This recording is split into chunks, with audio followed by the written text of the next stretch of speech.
Meus irmãos, boa tarde, paz do Senhor. A paz do Senhor. Amém. Feliz de estar aqui com os irmãos. Minha primeira vez na associação, fico feliz de conhecer mais um povo congregacional. Meu nome é Lucas, sou pastor da Igreja Congregacional da Mangueira, em Itaguaí. Estamos ali há 7 meses, estamos no início da caminhada. Antes que alguém pergunte, eu já vou ter que revelar minha idade, né? Todo mundo pergunta, mas vamos fazer um teste aqui rapidinho. Quantos nasceram no ano de 2000? Pra cá. Levanta a mão, por favor. Ih, rapaz. Então, essa é minha faixa etária, eu sou dos anos 2000. Porém, essa contextualização e tradição achei muito a minha cara, porque eu sou novo, tenho 24 anos, só que eu sempre fui chamado de jovem senhor, porque eu sempre gostava das coisas de mais velho.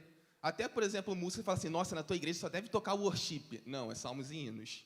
Então, assim, a gente tenta ter um equilíbrio, né? De jovens, idosos também, lá na nossa igreja, um contexto, tem muitos idosos e idosas. Então, a gente tem se adaptado nessa contextualização e sem abandonar a tradição. A tradição, ela não é um peso morto, como alguns acham, mas a tradição, ela é algo valioso que a gente vai passando de geração em geração.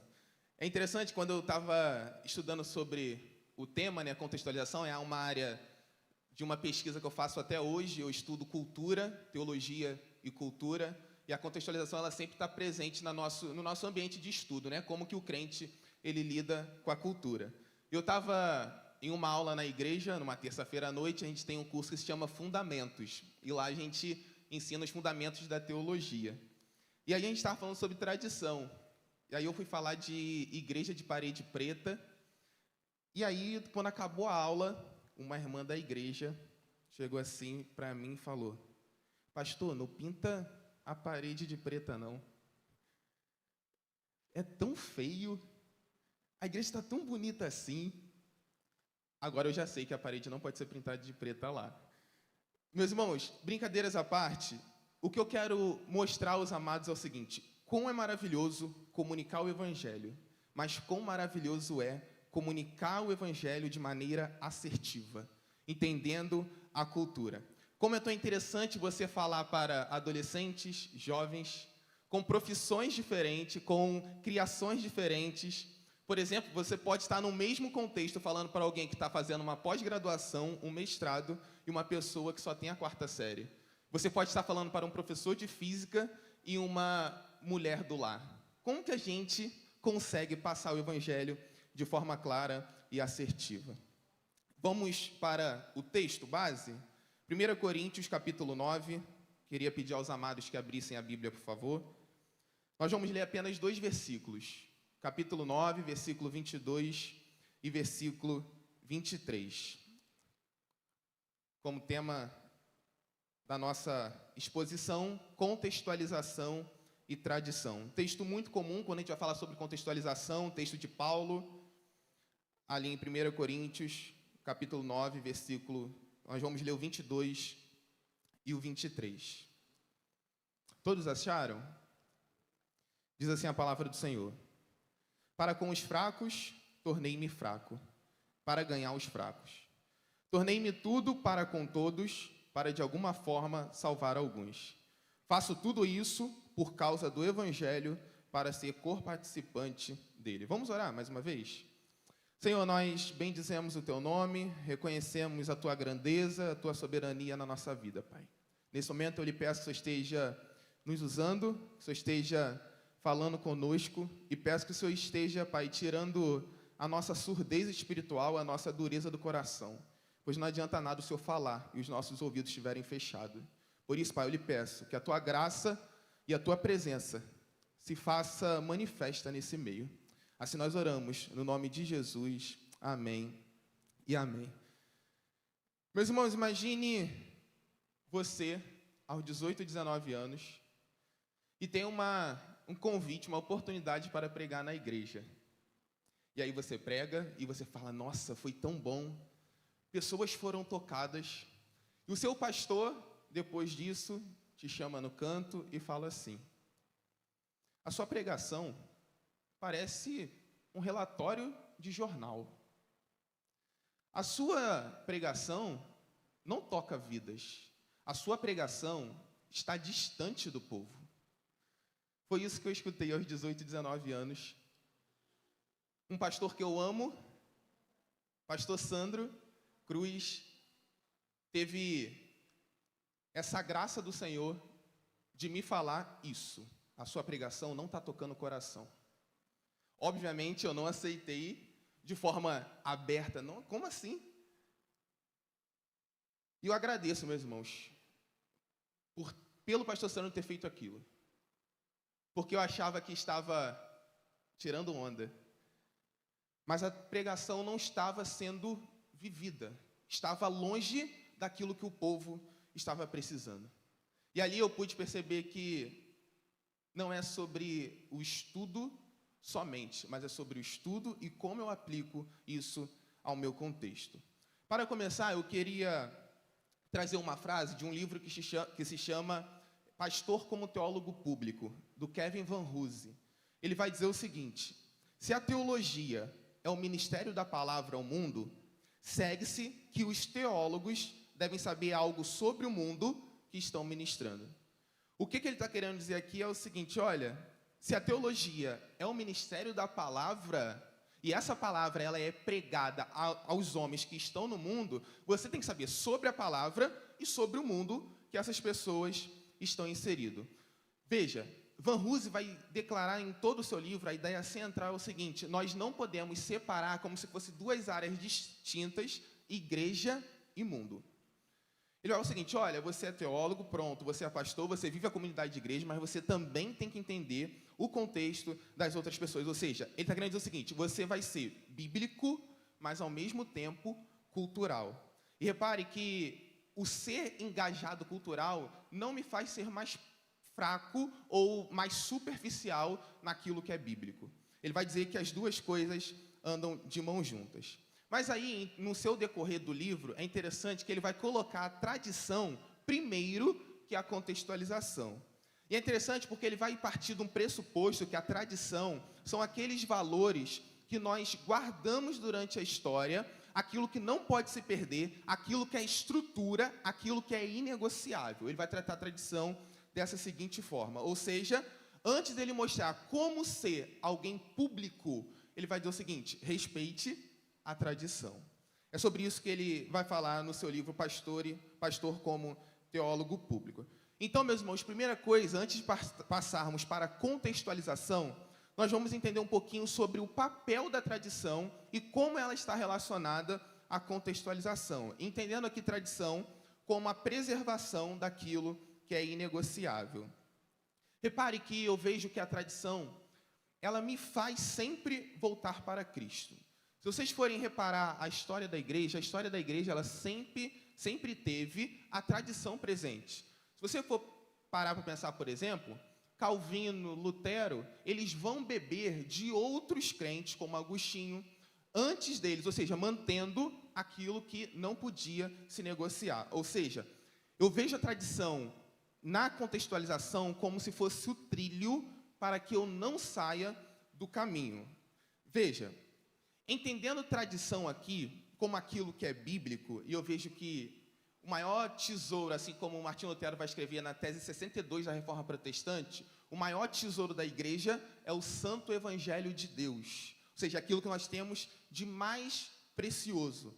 Eu vejo, meus irmãos, que o Evangelho ele deve moldar a nossa contextualização. E é exatamente essa imagem que eu quero que os irmãos tenham em mente, o Evangelho como moldura da contextualização. Em que sentido? A moldura dá uma ideia de você não pode passar por aqui. Então, ela coloca limites até onde é contextualização e até onde é licença antibíblica. E aí chega uma pergunta. Será que a gente deve se sujeitar a todos os tipos de cultura? Será que a gente pode se sujeitar a todos os valores, a todas as crenças, em troca de pregar Jesus? Será que é isso que Paulo está querendo dizer ali em 1 Coríntios, capítulo 9? E a gente sabe que não é isso que Paulo está mostrando ali. Repare que a tradição, ela me faz colocar o pé no chão. Porque naquela ânsia, naquela vontade de querer contextualizar tudo, muitas vezes a gente vai sair e esquecemos de prender o nosso fundamento. Então a tradição, ela fala o seguinte, olha, tem limite. A tradição é o seguinte, você não pode fazer tudo o que você está pensando, tem limite. A gente sabe que para inovar e inventar, nós temos limite. E a história tem inúmeros exemplos disso. Por exemplo, Caim quis inovar. Nadab e Abiú quis inovar, levando fogo estranho diante do altar do Senhor. Repare que a tradição me faz entender até onde eu posso ir. E aí, Ronaldo Lidório, um missionário fantástico, ele tem um artigo que se chama Teologia da Contextualização. E ele vai abordar uma parte também da tradição. Ele vai falar o seguinte, como que a gente separa, então, aquelas pessoas que entendem o papel da tradição na contextualização e aquelas que não entendem? Ele vai dizer que são os sábios e os não sábios. Ele vai dizer que os sábios, que sabem contextualizar e entendem o papel da tradição, são humildes e astutos intérpretes da cultura. Mas eles sempre começam com a Escritura e retornam para a Escritura. Diferente dos não sábios. Eles não estão nem aí para a história da igreja, eles não começam na Escritura, pelo contrário, eles prestam atenção na cultura local e no contexto, escutam a cultura, mas não conseguem escutar as Escrituras. Estão longe da tradição. E com isso, o resultado só tende a ser um. Ele terá tudo, menos contextualização. Porque a contextualização bíblica, a contextualização sábia, ela passa pela cultura, mas ela entende que a cultura é um meio e não um fim em si mesmo. Eu começo da Escritura, passo pela cultura e depois eu volto e replico a Escritura novamente. Então a gente entende que o papel da tradição é falar o seguinte, coloque o pé no chão, porque você não pode fazer tudo o que você quer. E aí, meus irmãos, a gente entra na contextualização. Como eu disse, contextualização não é um fim em si mesmo, é um meio. E repare que nós sempre estaremos envolvidos em um contexto. Algumas pessoas têm medo da contextualização, mas o fato é que todos nós vamos praticar em algum momento, e já estamos praticando, a contextualização, porque a contextualização ela está inserida na nossa cultura. Repare que não há comunicação fora de uma cultura. Eu estar aqui falando em português faz parte de uma contextualização. Porque se eu estivesse falando inglês aqui, poucas pessoas estariam entendendo. A roupa, a vestimenta, eu espero que eu esteja dentro do contexto, a roupa também fala por si só, por o contexto. Imagine eu venho para uma conferência falar sobre contextualização e tradição, de chinelo, uma blusa, camiseta, eu estarei totalmente fora de contexto. Então, nós estamos inseridos na cultura e, por estarmos inseridos na cultura, nós contextualizamos a todos os momentos. Ed Roberts, que foi um plantador de igrejas na Ásia Central, ele vai dizer o seguinte, toda cultura oferece barreiras e pontes para o Evangelho. E aí entra o papel do crente. Até onde eu posso ir? Até onde esse engajamento cultural ele é saudável para o Evangelho ficar mais claro, ficar mais entendível, e até que ponto isso está sendo prejudicial para a proclamação da verdade. E aí, meus irmãos, para a gente entender sobre contextualização, precisamos ir para sua definição. E aqui eu uso a definição do pastor Tiago Guerra, um pastor batista, que ele vai dizer o seguinte, contextualização não é falar o que as pessoas querem ouvir, mas oferecer a elas respostas bíblicas, que elas talvez não queiram ouvir, numa linguagem e em formas que compreendam. Não tem a ver com conforto, mas com clareza. Repare que contextualização não é, eu quero que essa mensagem aqui, ela seja mais confortável aos ouvintes. A ideia não é essa. A ideia da contextualização é o seguinte: eu preciso que as pessoas entendam de forma clara o Evangelho de Cristo. Repare que, para contextualizarmos, precisamos ter uma boa estrutura bíblica. Porque senão nós vamos cair no erro de contextualizar aquilo que é vazio. Ou quem não viu aqueles pregadores mirins, aquelas pregadoras que pegam um copo d'água, ou pegam um iPhone e falam assim: ó, você passou pelo iPhone 10, agora você quer o iPhone 11. Nossa, que contextual. Pronto, mas o que é contextualizado ali? O Evangelho ficou mais claro? Ou isso obscureceu o Evangelho? Repare que contextualização não é você mudar a mensagem. Infelizmente, isso que acontece muitas das vezes. A gente muda a mensagem para ela ser mais atrativa, para agradar o público que está escutando. A gente entende que muda o mensageiro, e isso é bíblico, mas a mensagem não muda. E a gente vai ver isso mais para frente com o apóstolo Paulo. Mas aí, meus irmãos, entra um questionamento, enquanto eu estudava, que veio à minha mente o seguinte: por que contextualizar se o Evangelho é supracultural e atemporal? Para que contextualizar se o Evangelho ele fala em diferentes culturas? E vejam, meus irmãos, que nós contextualizamos, mesmo entendendo que o Evangelho é supracultural, porque as perguntas são diferentes. Repare que a resposta é a mesma, o Evangelho é a resposta, mas a forma que essas perguntas vão chegar até nós vão ser perguntas diferentes. Veja, todas as respostas vão ser respondidas pela palavra do Senhor. Mas eu posso dar respostas diferentes para perguntas que têm o mesmo conteúdo, que são feitas de diferentes formas. Por exemplo, a sensualidade, ela é condenada pela Bíblia, essa sensualidade imoral. Mas repare que, se nós formos olhar as diferentes culturas, nós vamos ver interpretações e definições daquilo que é sensual e daquilo que não é. Uma mulher de calça jeans não é sensual para a gente.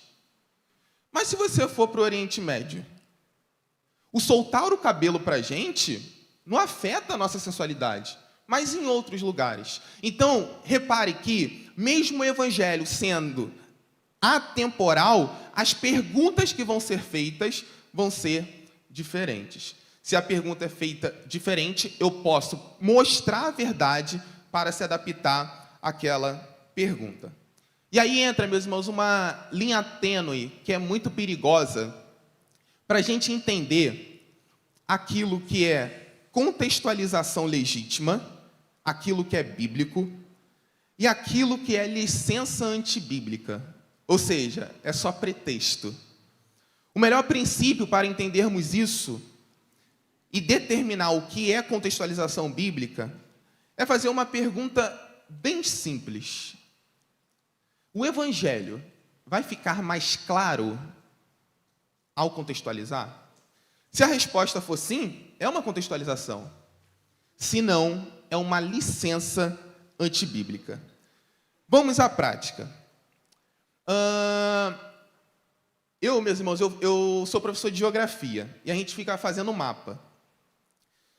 Se a gente fosse fazer um mapa aqui, e eu falo assim, gente, vamos fazer um rio. Qual cor que a gente pintaria o rio? Azul, né? Eu acho que seria o mais viável, azul. Pronto. Fizeram esse mesmo teste da cartografia na região do norte do Brasil. Continua azul? Não, porque o rio lá não é azul, o rio é marrom. Repare que o rio é a mesma simbologia no mapa, mas ele vai ser aplicado de uma forma diferente devido ao seu contexto. Vamos lá para um tema que é muito comum a nós, evangélicos crentes, que é o tema da justificação. É o ato de Deus declarar alguém justo, ou seja, você está inocentado, nenhuma condenação há para você. Pronto, isso é bíblico, é uma doutrina fundamental, assim como Martinho Lutero vai dizer, é a dobradiça onde o evangelho ele é segurado. Se a dobradiça cair da justificação, o evangelho quebra também. Ou seja, Cristo nos declara justo. Aí você fala assim, ei, eu vou fazer uma missão com os ribeirinhos. Ou vou fazer uma missão com algum grupo indígena. E tem que falar de Romanos. Se você for reparar Romanos, do capítulo 1 até o capítulo 8, capítulo 7, vai falar de justificação. Justificação, justificação. E você fala, e agora? Esse povo nunca viu um fórum. Como que eu vou falar que o juiz está declarando que ele é inocente se ele nunca viu um fórum, se nunca participou de uma sessão pública, nada, não entende o que é isso, a vida na cidade. E aí, meus irmãos, entra o papel do pregador, de trazer, de olhar o texto bíblico, de olhar a doutrina bíblica, olhar o contexto que ele está inserido, o ambiente que ele está inserido, e falar o seguinte, como que eu aplico isso à realidade desse povo? Será que a gente não poderia usar, por exemplo, olha, a justificação é igual aquele cacique que declara que alguém é inocente. Repare que todo mundo da aldeia está falando que você cometeu um erro e você não consegue pagar por isso. E o cacique reúne todo mundo e fala, inocente. Repare que é a mesma coisa, só que adaptada ao contexto que a pessoa está vivendo. Repare que a ofensa do Evangelho, eu vou dizer essa ofensa aqui num bom sentido, porque nós vamos ver que o Evangelho é uma ofensa ao homem natural. Repare que essa ofensa ela não foi substituída ou excluída. A pessoa continua entendendo que ela não merecia o inocentamento, a forma de ser inocente do cacique. Ou seja, o testemunho do Evangelho, ele continua. E como Evangelho, eu não estou dizendo... Deus te ama. Isso não é Evangelho. Isso é parte do Evangelho. O Evangelho é o seguinte, Cristo fez tudo bom, perfeito, o homem caiu, pecou, o mundo entrou em crise devido a essa escolha do pecado. Cristo veio para ter e ser a redenção de tudo isso que foi criado e ele promete que vai voltar para buscar aqueles que foram resgatados por Jesus. Isso é o Evangelho. Repare que se eu pulo a doutrina do pecado, se eu pulo a depravação total e falo o seguinte, olha, Jesus te ama, e não mostro que essa pessoa está em pecado, que ela está afastada, destituída da glória de Deus, eu não estou pregando o Evangelho. Por isso que entra o papel da tradição. Eu preciso conhecer o Evangelho para contextualizar. Então, meus irmãos, isso é um exemplo de como a gente consegue contextualizar uma doutrina bíblica. E qual é o outro perigo? Qual é a outra ponte, a outra polaridade? A concessão antibíblica, ou seja, a licença antibíblica que esconde e remove a ofensa do Evangelho. Por exemplo, tem lugares, meus irmãos, em a cultura espalhada pelo mundo, que a poligamia é normal. Um homem pode ter várias mulheres. Imagina você falar assim, nossa, mas Paulo se fez como livre para ser livre, fez como judeu para ganhar os judeus. Então eu, uma igreja nessa cultura, vou deixar todo mundo ser poligâmico. Vou estar contextualizando. Isso afeta o Evangelho. Repare que isso é totalmente antibíblico. E esse é o papel da tradição. A tradição me mostra as verdades essenciais da fé cristã para que eu não mexa nisso. Eu não posso mexer naquilo que é estrutural. Aquilo que é estrutural, a gente não mexe. Ou, por exemplo, aí vamos usar algo mais moderno para aqueles que nasceram nos anos 2000. Pastor, e aqueles pastores que ficam colocando um banquinho, fica sentadinho, cheio de luzes, as lentes no dente, o pedestal aqui, aquele povo chorando, aquela câmera maravilhosa, falando que a gente pode ser o centro do coração de Deus, falando que se Deus deixou você tocar, sentir e fazer outras coisas é porque Ele é poderoso para te dar. Isso não é ser contextual numa época de modernidade, uma época que é virtual? E aí a gente volta para aquela pergunta, meus irmãos, que vai separar a água do vinho. O Evangelho está mais claro? Eu respondo que não. Eu respondo que não porque aonde está a cruz? Aonde está o arrependimento? Aonde está Cristo? É sempre, você é capitão da sua alma. Desperta essa potencialidade que tem dentro de você. Aí eu olho para a Bíblia Romanos capítulo 2. Não há um que faça o bem. Não há um justo sequer. Será que isso é evangelho? Será que isso é boa notícia de salvação, de pessoas que estão caminhando por inferno e são resgatadas pelo Senhor? Infelizmente, meus irmãos, eu vejo que pessoas estão caminhando por inferno de forma anestesiada. Não estão nem sentindo. Eu vejo que é um desafio, e a gente, quando pensa em contextualização, é uma ideia de muito para fora, né? Como eu falo para o outro. Mas a gente está passando, e eu falava isso com o pastor Paulo Júnior, a gente tem que evangelizar aqueles que estão dentro também. Porque pessoas dizem que são cristãs porque estão compartilhando rios.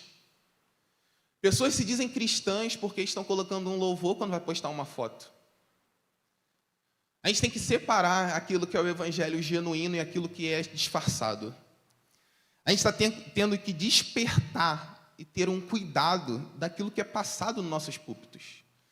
Aquilo que é escutado. E aí entra um desafio absurdo, porque os pastores têm talvez 3 horas na semana, quarta-feira, outros têm na terça, na quinta, domingo EBD. E a pessoa só com o celular ela consegue assistir qualquer tipo de pregação. Que não sejamos assim, meus irmãos. O evangelho, ele é loucura. Loucura.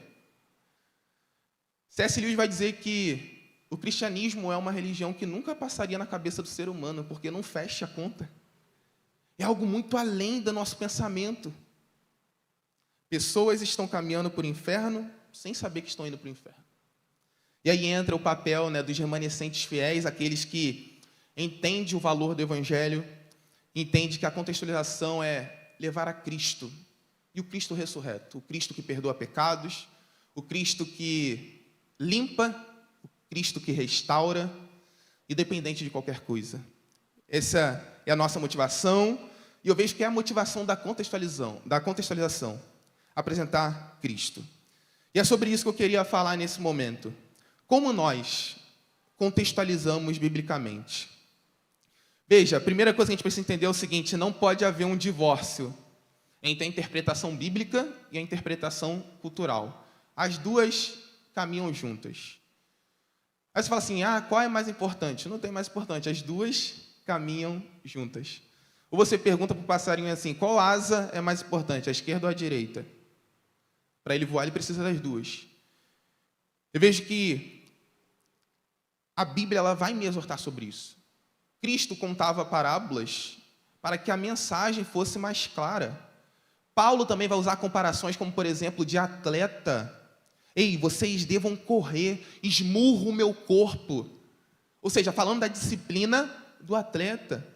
Então, a gente caminha junto com a interpretação bíblica e com a interpretação cultural. Mas veja, primeira resposta para como nós contextualizamos biblicamente é a seguinte: entendendo a motivação da minha contextualização. Por que eu estou contextualizando? Será que tem um fim em si mesmo isso? E é exatamente isso que Paulo vai dizer ali no capítulo 9 de 1 Coríntios. Se vocês forem reparar nos versículos, vai ler o seguinte, que ele desejava que as pessoas fossem salvas. Então, quando eu contextualizo, né, assim, será que essa mensagem vai ficar bem na foto? Será que vai dar para recortar e colocar o Rios no Instagram? Não é sobre isso. A contextualização é o seguinte: a salvação das pessoas. Quando eu estou pregando, enquanto eu estou sendo contextual, tentando fazer essa ligação entre o texto bíblico que foi escrito há 2000 anos atrás e a minha realidade de hoje, é para que as pessoas sejam literalmente confrontadas pelo Evangelho e a partir daí consigam responder em arrependimento. Repare que o nosso papel não é querer mudar nada, o nosso papel é simplesmente pregar. Spurgeon vai usar uma comparação que eu acho maravilhosa, que vai dizer o seguinte: o Evangelho é como um leão na jaula.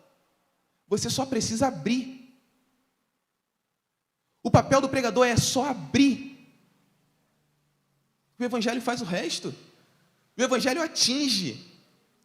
Repare que eu posso ser contextual, eu posso ser o melhor aplicador possível, mas se não tiver o poder do Evangelho, o poder do Espírito Santo, nada adianta.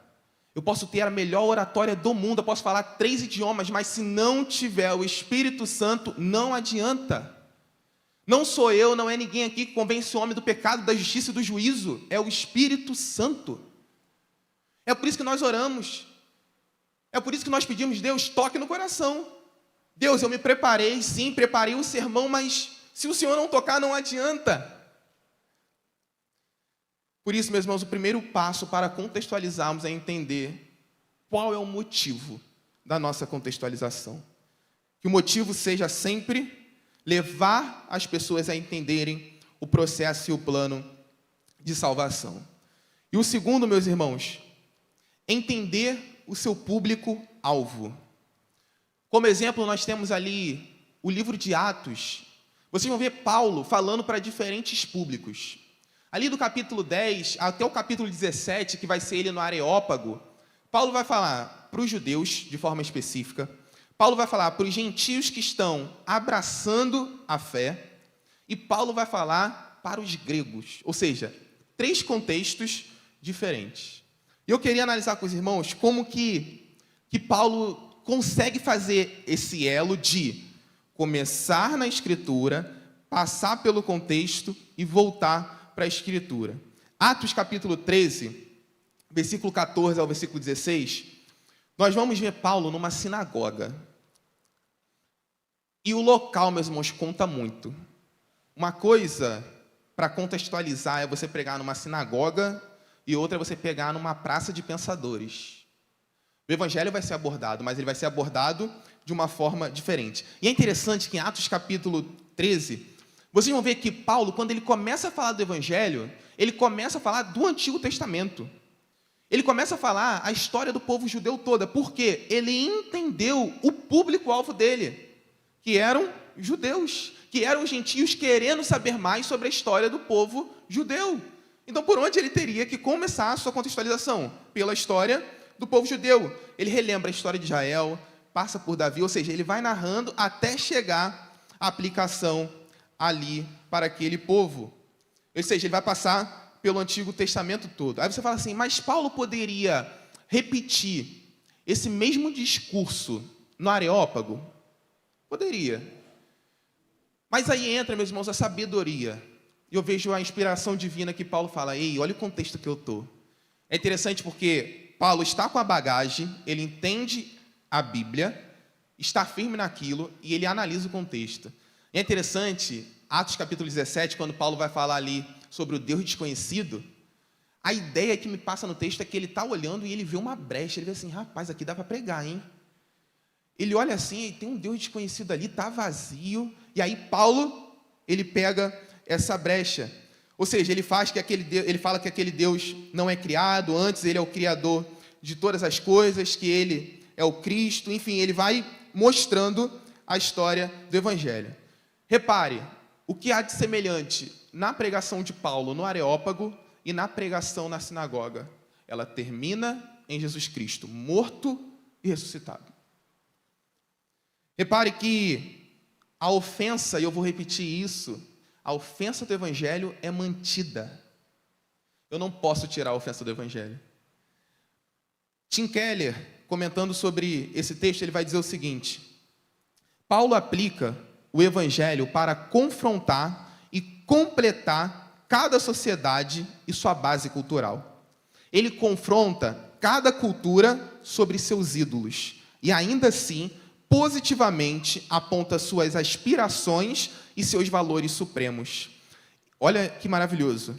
Ele usa a cruz para desafiar a corrida por inteligência dos gregos, que os gregos achavam que, como o gnosticismo era muito forte, que o conhecimento salvava. Ele vai confrontar essa luta do conhecimento, mostrando a cruz de Cristo. Ele vai desafiar essa corrida por inteligência dos gregos e vai desafiar a justiça dos judeus. Os judeus falam, não, eu sou descendente de Abraão, eu sou circuncidado. Para que evangelho? Já sou bom, já posso ser salvo. Repare que a afronta da cruz, ela permanece independente do contexto que estamos inseridos. Terceiro, meus irmãos, ponto que eu vejo para a gente entender a contextualização bíblica é falar de forma compreensível aos ouvintes. E aqui eu não estou dizendo para a gente ser superficial. Joel Bick vai dizer o seguinte: a pregação não deve ignorar o banco, nem deixar que o banco controle o púlpito. Ou seja, os pregadores não podem ser controlados pelos seus ouvintes, mas eles têm que ser sensíveis à necessidade das pessoas. O povo só quer que eu fale de avivamento. O povo só quer que eu fale de Atos 2. Eu vou ter que pregar sobre Atos 2. Ou seja, você se amolda aquilo que as pessoas querem ouvir. E Joel Bick vai falar, não é isso também. O banco não controla o púlpito. É o púlpito que dá a direção para quem está no banco. Mas eu preciso ser sensível. Eu preciso falar e ser entendido. E geralmente a maioria dos seminaristas ou aqueles que estão começando a pregar, que foi o meu caso, você quer mostrar que você sabe muito, né? Não, estou estudando, eu tenho que mostrar que está valendo a pena investir, né? Mas aí corre um erro de você falar, e aí a irmãzinha de 80 anos olha para assim, eu não entendi nada. Graças a Deus, Deus dele coloca pessoas para nos corrigir no caminho. E a gente entende que o ser entendido é aquilo que dá clareza à comunicação do Evangelho, o ser entendido. Repare que simplicidade não é sinônimo de superficialidade. Ser simples é diferente de ser superficial. Eu não estou dizendo para a gente ser superficial. Repare, eu posso falar, por exemplo, de cosmovisão. Você fala assim, rapaz, mas que nome difícil é esse, cosmovisão? Um monte de pessoa não vai saber o que é cosmovisão. Se eu for superficial, falar assim, gente, cosmovisão é a visão de mundo. É a forma que você interpreta o mundo. Isso é ser superficial. Agora, como que eu posso ser simples? Olha, cosmovisão é a interpretação de mundo, e a cosmovisão cristã é a seguinte, ela é baseada em 4 fundamentos que a gente não negocia. O mundo foi criado, o mundo caiu, ou seja, Adão pecou e tudo entrou num tremendo caos. Ele apertou o botão da destruição. Mas Jesus veio para restaurar tudo. E Cristo vai voltar. Tem alguma dificuldade? Repare que simples não é ser superficial. Infelizmente, Satanás pode usar isso de uma forma muito errada. E falar, olha, o povo não está entendendo o que você está pregando. Seja mais objetivo. Aí você fala, então não vou estudar muito, porque não vou me preparar muito, porque as pessoas não vão entender o que eu estou estudando. E aí ele coloca aquela setinha, né, de não vale a pena não. Fala aquilo que eles já estão acostumados já. Então a gente entende que simplicidade não é sinônimo de superficialidade. E a gente tem que fazer uma pergunta, meus irmãos, e é algo que eu sempre pratico, e a gente vai aprendendo nas cadeiras do seminário hermenêutica, homilética. Algumas perguntas que são básicas. Você pega um texto e fala, como que eu consigo ser compreensível e simples? Como que eu consigo fazer que as pessoas entendam isso?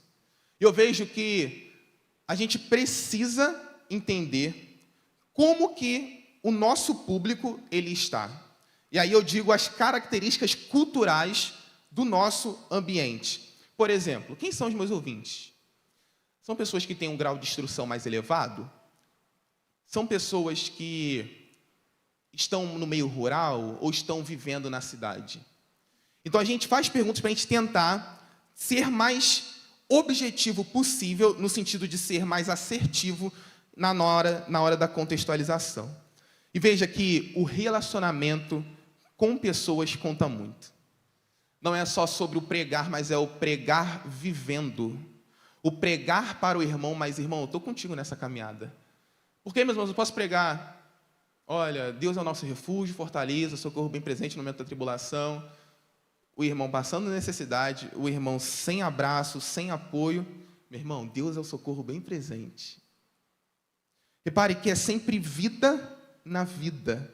É sempre relacionamento. Eu vejo que a Bíblia é muito nítida nisso. É sempre relacionamento. Desde o Éden até no Novos Céus e a Nova Terra, a Bíblia sempre vai perpassar pelo relacionamento. Tim Chester vai dizer o seguinte: o trabalho dos pregadores não pode ser divorciado do seu relacionamento com as pessoas. Se você gastar toda semana com comentários, o seu sermão soará como uma conversa com estudiosos. Se você passar o tempo com a sua igreja ou no seu bairro, então o seu sermão irá se comunicar de forma mais natural aos ouvintes. Dá um exemplo para vocês, meus irmãos. Eu me lembro que eu preguei uma vez na segunda igreja.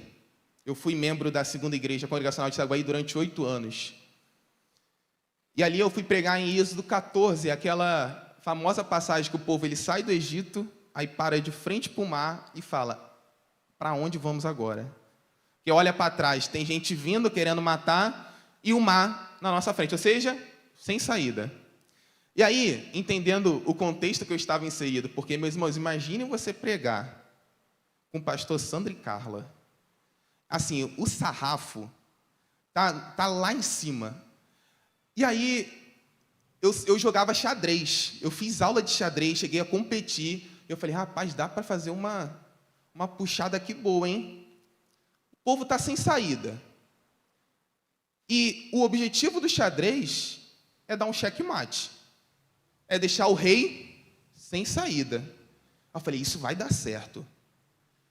E aí eu comecei a introdução falando sobre o xadrez, falando sobre como que se joga e tudo mais, falei sobre a posição do checkmate. Ali eu fui tirando aplicações de, no checkmate, é onde falhamos com o Senhor, que o povo vai começar a murmurar. No checkmate, nós confiamos com o Senhor e a gente aplica Cristo ali fazendo a jogada da jogada. Que ele coloca a pedra mais importante em sacrifício para ganhar o jogo. E aí, eu animado, né, eu falei, vou pregar em esse outro lugar. Eu falei, vou deixar essa pregação e vou guardar em outro lugar. E aí, eu fui lá para a igreja. Só que, meus irmãos, a segunda igreja, para quem conhece, a segunda igreja é uma igreja de centro. É uma igreja de aproximadamente ali 200, 250 membros. Eu fui para uma igreja que tem 35 membros, e é uma igreja periférica. Eu, na minha cabeça, eu falei, isso não vai dar certo. Eu vou falar de checkmate aqui, o pessoal vai estar boiando. Porque, no máximo, aqui a gente vai falar de dama, mas xadrez.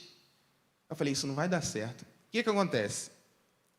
Eu me lembro quando eu estava fazendo o processo de sucessão pastoral lá na Mangueira, mesmo sendo em Itaguaí, Itaguaí é grande, e eu não conhecia ao lado da Mangueira. O que aconteceu no primeiro dia? Eu errei o caminho. Aonde eu parei? Num beco sem saída. E todo mundo sabia onde é esse beco sem saída. Eu falei, aí eu cheguei na igreja, né? Eu falei, olha, eu me perdi, em vez de entrar na Rio Santos, eu parei numa rua que era o portão da casa de alguém. Não tinha saída. A pessoa falou, isso é muito normal, as pessoas sempre erram por esse caminho. Ali foi a brecha, meus irmãos. Eu falei, isso aqui vai dar perfeito. O que eu tive que fazer? Mudar a palavra? Não. Ao invés de começar com xadrez, falar de checkmate, comecei falando, meus irmãos, no primeiro dia que eu vim aqui, errei o caminho, bati num beco sem saída. Não tinha mais para onde ir, a não ser voltar. E fui aplicando isso no texto de Êxodo 14. Reparem, meus irmãos, que isso só foi possível porque eu falei. E porque, querendo ou não, de forma acidental, eu errei o caminho. E conheci algo do bairro, uma rua sem saída. Então, repare que a gente não pode divorciar a vivência do bairro, a vivência da igreja, os diálogos da nossa pregação. Faz parte, meus irmãos, do pregador conhecer e viver a comunidade. Versículo 4 e último ponto. Eu vejo que a gente precisa entender o que a gente vai contextualizar. Porque, veja, existe uma diferença de pergunta. Como contextualizar e o que contextualizar?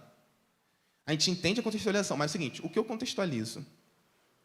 Repare que, por exemplo, contextualizar práticas de evangelismo é diferente de contextualizar as reuniões congregacionais. O que eu digo com isso? Imagine eu chegar lá na igreja, uma igreja que foi acostumada com salmos e hinos, e falar, gente, não vai ter mais salmos e hinos aqui. Não vai ter. Essa parede que está cinza vai ficar preta, a gente vai colocar aí uma... Não vou falar uma prancha não, porque... Vamos colocar alguma coisa diferente aí nesse púlpito. Repare que o que a gente está contextualizando? Eu vejo, meus irmãos, que até a própria arquitetura, ela fala muito sobre a palavra, sobre o contexto. Não sou contra a modernidade, não sou contra nada disso, mas a estrutura, ela não pode ser maior do que a palavra. O púlpito, mesmo que seja maravilhoso, não pode chamar mais atenção do que a palavra que está sendo ecoada. Um livro que se chama A Treliça e a Videira vai exatamente mostrar isso. Olha, o povo está tão acostumado com treliça, com aquilo que sustenta, e perde aquilo que é primordial, a videira. A videira mesmo sempre tem que estar acima da treliça. E veja, o porquê eu digo entender o que a gente vai contextualizar. Porque naquele ímpeto de querer contextualizar tudo, a igreja se parece mais com o mundo do que uma própria igreja. E aí o descrente, que era para vir e ser confrontado, ele fala assim, estou me sentindo muito em casa, cheio de pecado, estou me sentindo muito em casa. Está muito igual ao onde eu costumava ir. Mas você fala o seguinte, está sendo confortável um descrente vir e não ter um confronto ao orgulho, um confronto ao pecado?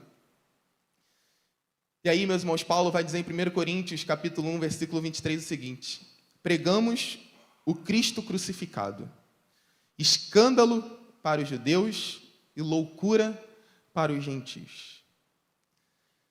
Nosso papel, meus irmãos, é entender que a contextualização é um instrumento para que a palavra de Deus acerte diferentes tipos de corações. É transmitir o evangelho de forma fiel, acessível e transformadora. Para concluir, queria pensar com os irmãos o seguinte: então, qual é o resultado da contextualização? Meus irmãos, o resultado esperado da apresentação é o evangelho, e este contextualizado, que mostra o convite ao arrependimento de pecados e que mostra que o pecador ele precisa desesperadamente correr para os braços de Jesus. Se esse não for o resultado, se esse não for o nosso objetivo, estamos contextualizando da forma errada. Se está aparecendo mais as histórias culturais do que a Bíblia, estamos contextualizando da forma errada. Se a nossa vida está mostrando um caminho diferente, estamos contextualizando da forma errada.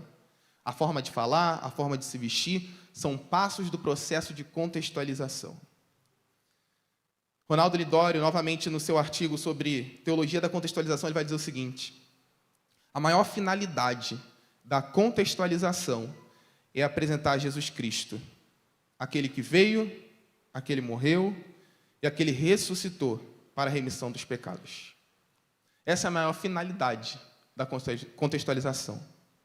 Então, meus irmãos, que a gente entenda que a tradição não é um peso a ser chutado, pelo contrário, ela tem o seu lugar, e a contextualização também tem o seu papel, para que possamos falar para um professor de física, uma pessoa que tem doutorado, mas também uma pessoa que parou na 4ª série, uma empregada doméstica, um pedreiro, que o evangelho veio para transformar todos os tipos. Transformar culturas, transformar etnias. E essa é a universalidade do evangelho. Filipenses capítulo 2 vai dizer que toda língua, todo povo, vai confessar que Jesus Cristo é o Senhor. Ali já mostra a abrangência cultural. Deus, ele é tão rico que ele fez tudo muito diverso. E essa diversidade é literalmente uma ideia de poder dele. E ele nos deixou com essa responsabilidade, levarmos a palavra dele de forma contextualizada, transformadora, entendendo que o Espírito Santo que nos ajuda nesse processo. Eu agradeço a minha oportunidade, que Cristo esteja falando conosco no restante também dessa conferência. Eu queria orar com você nesse momento. Senhor, nós bendizemos o Teu nome e agradecemos porque o Senhor nos deu uma mente que pensa, o Senhor nos inseriu numa cultura, o Senhor deixou um mandato cultural para nós desfrutarmos, para nós vivermos sobre o Teu domínio. Obrigado, Pai. Obrigado que, se entendemos o Evangelho, é porque o Senhor abriu o nosso intelecto e falou conosco. Obrigado porque, se entendemos a Tua palavra, é porque o Senhor quis se revelar. Nosso pedido, Pai, nesta tarde, é que Teu Espírito Santo esteja nos capacitando, nos ajudando a contextualizar, Pai, a falar do Teu amor, a falar do Teu Evangelho, de forma clara e objetiva, corações sedentos. Nosso pedido é que o Senhor esteja caminhando ao nosso lado. Nosso pedido é que o Senhor esteja tirando as barreiras. Nosso pedido é que o Senhor esteja nos orientando. Que venhamos entender, Pai, que o nosso maior objetivo é mostrar o Senhor Jesus Cristo.